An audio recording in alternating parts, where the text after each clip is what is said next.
Play house. गधवार नाम के गांव में विष्णु नाम का एक गरीब मिट्टी से चीजें बनाकर बेचा करता था। उसे रामू हिमा नाम के दो बच्चे थे। रामू और हिमा की बिल्कुल जमती नहीं थी। हमेशा बहन को कुछ ना कुछ करके रुलाता था। तब उसे विष्णु डांटता था। एक दिन ऐसी बहन को सताने की वजह से विष्णु गुस्सा होकर रामू को डांटा। तब गुस्से में रामू घर पर बिना बताए कहीं चले गया। कुछ देर बाद विष्णु जब दुकान पर था तब पत्नी वीणा और हिमा दोनों आए। ओ जी, रामू स्कूल में नहीं है जी, घर भी नहीं आया है। अब जब से उसे डांटे हो वो कहाँ गया है पता नहीं। चलिए उसे ढूंढते हैं जी।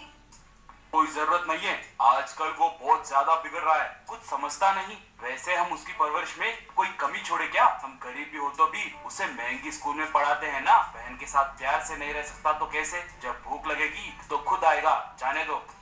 पिताजी, भैया अच्छे हैं पिताजी, बस थोड़ा गुस्सा ज्यादा है, उतना ही। बेचारे वे भूख नहीं बर्दाश्त कर सकते पिताजी। क्या खाया होगा कुछ पता नहीं। चलो ढूंढते हैं ना उसे। तो तीनों मिलकर रामू को ढूंढने लगे। ऐसे तीनों तीन दिशा में गए। अब हिमा ढूंढते ढूंढते जंगल के पास आ गई। ऐसे कुछ देर ढूंढने के बाद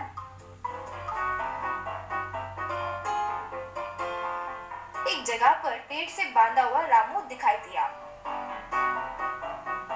उसे देखकर हिमा, भैया आपको किसने बांधा? रुकिए, अभी आपकी रस्सी निकालती हूँ, कहकर सारी रस्सियां निकालने लगी। इतने में बाण लेकर कुछ लिलीपुट्स वहां आए।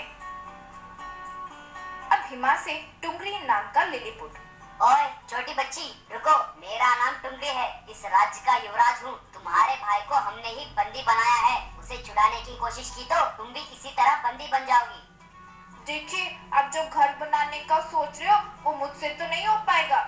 ये लड़की को बोलना भी बेकार है। इसे मेरे बाजू में बांध दीजिए, मुझे कोई तो साथी मिल जाएगा फिर। तुम चुप रहो भैया, माँ पापा हमें ढूंढ रहे होंगे। देखिए टुंगरी राजा, आपको क्या चाहिए बताइए, मैं करूंगी।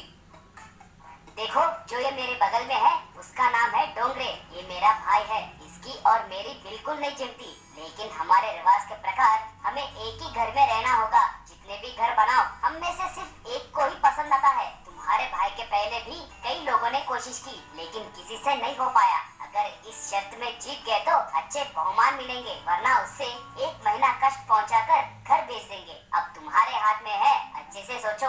हमें जैसे पसंद है वैसे घर बनाओगी या घर चली जाओगी? भाई होना है या नहीं वो भी बताओ। देखिए, मैं अगर जाऊंगी तो अपने भैया के साथ ही जाऊंगी। मैं तुम्हारी शर्त के लिए तैयार हूँ। फिर हिमा वहाँ मौजूद मिट्टी से बहुत देर तक मेहनत करके 2 स्विमिंग पूल्स के साथ प्ले हाउस बनाई। अब वहाँ आए टुंगरी डोंगरे, वो पूरे घर में घूमे। वे दोनों उस घर को देखकर बहुत खुश हुए।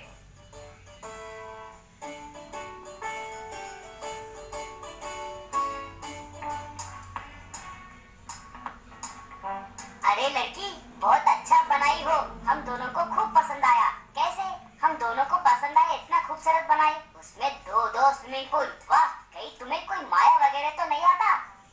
इसमें मेरी कोई मानता नहीं है। अब तक जो भी आपके घर को बनाया होगा वो आप दोनों में से किसी एक को तृप्ति मिले वैसे बनाया, लेकिन मैं दोनों की जगह पर रहकर एक दूसरे के लिए एडजस्ट करते हुए क्या कर सकते हो वैसे सोचकर घर बनाई तो ये बना। क्योंकि मुझे मेरे भैया बहुत पसंद है, लेकिन मेरे भैया को मैं पसंद नहीं, इसीलिए वो भले ही मुझे मारे या डांटे, मैं ही एडजस्ट हो जाती हूँ। आप भी वैसे रहोगे तो आप और आपकी प्रजा खुश रहेंगे। वो बातें सुनकर सारे लिलीपुट्स ताली बजाए।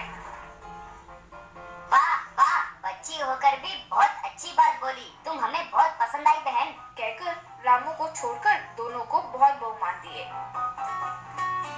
अब हिमा से रामू, बहन मेरी गलती के लिए माफ कर दो।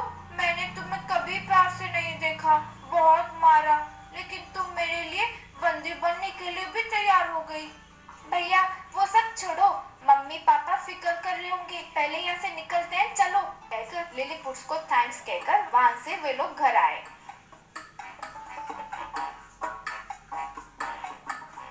घर आने के बाद रामू हिमा के बनाए उस घर के बारे में माता पिता को बड़े गर्व से बताया। वो सुनकर सब हिमा की खूब प्रशंसा किए।